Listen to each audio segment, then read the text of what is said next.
नमस्कार दोस्तों, मैं आशीष अंतिल। पूरी दुनिया के नक्शे को यानी कि वर्ल्ड मैप को आप लोग सीखोगे अभी चुटकियों में। कैसे? पहले हम शुरुआत करते हैं द्वीप। द्वीप क्या होता है? द्वीप मतलब आइलैंड, एक जमीन, छोटी सी जमीन जो चारों तरफ से पानी से घिरा होता है, उसको द्वीप बोलते हैं, यानी कि आइलैंड बोलते हैं।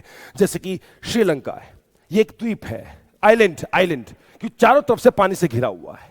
जैसे कि ब्रिटेन भी एक द्वीप है, जापान भी एक द्वीप है। एक जमीन का टुकड़ा जो चारों तरफ से पानी से घिरा हो उसको द्वीप यानी कि आइलैंड बोलते हैं। और जब यही टुकड़ा बहुत बड़ा होता है उसको महाद्वीप बोलते हैं। महाद्वीप यानी कि कॉन्टिनेंट बोलते हैं। जैसे कि आप देखो अफ्रीका, कितनी बड़ी जमीन पानी से घिरी हुई है। पूरी चारों तरफ से ना भी घिरी हो, थोड़ी बहुत बच भी गई हो तो कोई फर्क नहीं पड़ता है, मेजॉरिटी वो चारों तरफ से घिरनी चाहिए। जैसे साउथ अमेरिका, नॉर्थ अमेरिका, देखो कितनी बड़ी जमीन, दूर दूर तक हजारों किलोमीटर तक जमीन ही जमीन और चारों तरफ पानी ही पानी। तो छोटी जमीन है, पानी से घिरी है, द्वीप। बहुत बड़ी है, पानी से घिरी है, वो महाद्वीप, कॉन्टिनेंट, कॉन्टिनेंट कहलाता है। हमारी दुनिया में 7 कॉन्टिनेंट पड़ते हैं और 7 कॉन्टिनेंट में सबसे बड़ा जो कॉन्टिनेंट पड़ता है वो पड़ता है एशिया। नंबर 1 एशिया, नाम तो सुना ही होगा। सेकंड नंबर पर आता है ये जिसको बोलते हैं अफ्रीका। तो एशिया अफ्रीका, एशिया अफ्रीका। तीसरे पर नॉर्थ अमेरिका, उत्तरी अमेरिका। ये सारा नॉर्थ अमेरिका आता है जिसमें Canada, America, USA, United states of America या मैक्सिको आपने सुना हो शायद। और ये आता है चौथे नंबर पर, माफी चाहूंगा यहां पर चौथा नंबर पर लिखना चाहिए, ये है साउथ अमेरिका। तो Asia, Africa, North America, South America, 4 हो गए। Asia, Africa, North America, South America. 5वें नंबर पर आता है अंटार्कटिका। अंटार्कटिका नीचे की तरफ पूरा का पूरा बर्फ ही बर्फ है।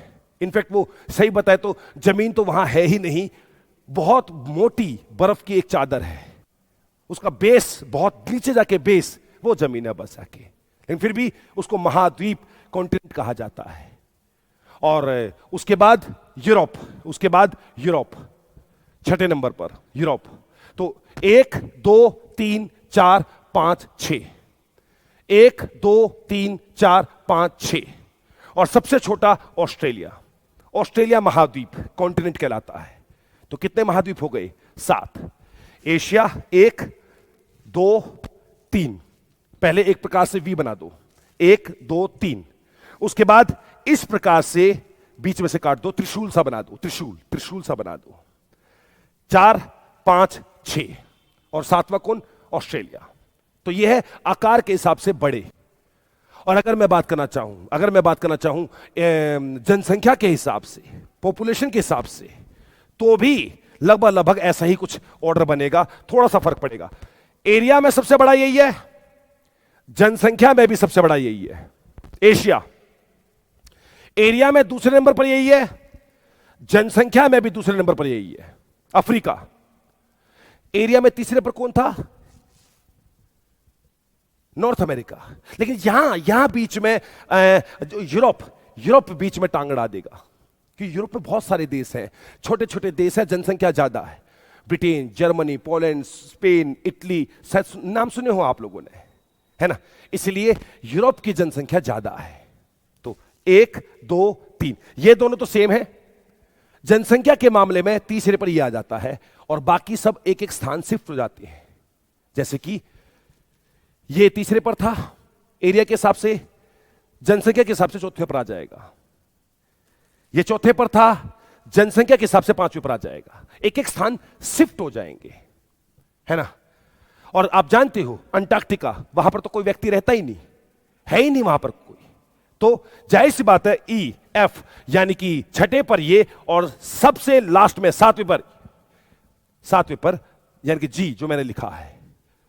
तो एरिया और जनसंख्या के हिसाब से आपको दुनिया के महाद्वीप समझ में आ गए होंगे। एरिया के हिसाब से 1 2 3 4 5 6 7 और जनसंख्या के हिसाब से 1 2 सेम है, बस बीच में कौन आ गया? यूरोप। उसके बाद सभी के सभी एक एक पायदान नीचे चले गए। ये फिर ये अंटार्कटिका पे तो कोई रहता ही नहीं और ऑस्ट्रेलिया। खैर अभी सिर्फ आपको द्वीप और महाद्वीप बताए हैं। अभी समुद्र, महासागर, सागर, खाड़ी, सभी चीजों के ऊपर मैं अपनी सीरीज में आपको बताता रहूंगा। मैं फिर आऊंगा, जरूर आऊंगा। नमस्कार।